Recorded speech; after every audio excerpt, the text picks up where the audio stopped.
শালার মাইয়ে লোকটা আমারে চিনে না। মানুষজন যে আমার এত সম্মান করে ইজ্জত করে, ও যদি জানতো তাহলে তো পাগল হয়ে যাইতো। মানুষজন যে সম্মান করে, যে ইজ্জত করে, এই সম্মান থুয়ার আমি জায়গায় পাচ্ছি না।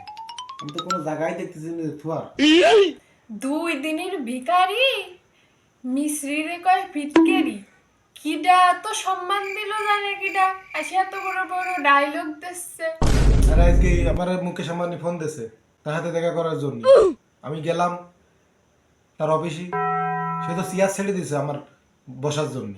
কি কথা করছো তো, নাকি এসে আমার সাথে ফাপড়বাজি করতে? তুমি যে ফাপড়বাজ হইছো। আর আজকে তো ইলন মাস্ক ফোন দিয়েছে, সে আমাদের দেখাই করবে।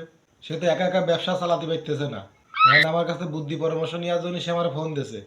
এই দিক থেকে আবার ওই ট্রাম্প নতুন নির্বাচনে জয়লাভ করেছে, সেও আমার ফোন দিচ্ছে। এখন আমি কোন দিকে যাব আমি তো ভালো একটা বুঝ করতে পারতেছি না। তুমি তো আমার চিনলে না, মানুষজন আমার এত সম্মান করে ইজ্জত করে, তা তুমি আমার চিনলে না। হ্যালো, কি আমি থাকতে তোর জায়গা দখল করতেছে? হ্যাঁ, আমার স্বামীর সম্পর্কে কোনো ধারণা আছে? আমার স্বামীর পাওয়ার সম্পর্কে কোনো ধারণা আছে? আমি এক্ষুনি ওরা বলবো, তোর এখানে যায় তোর জায়গা দখল যে করতেছে তার তো হাল খারাপ করবে, ওর জায়গা তোরে দখল করে দিবি।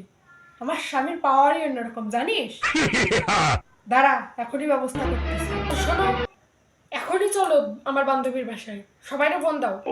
সব বড় বড় ওদের ফোন দাও, এখনই আসতে বলো। আরে যাবো তো, তুমি টেনশন নিয়ে না। দেখি খিদা আছে যে তোর বান্ধবীর জমি দখল করতে আসে। শালা ফাপড়বাজি করতে করতে ধরা না খেয়ে যায়, ধরা খাই খাবো তাও ফাপড়বাজি কমাবো না।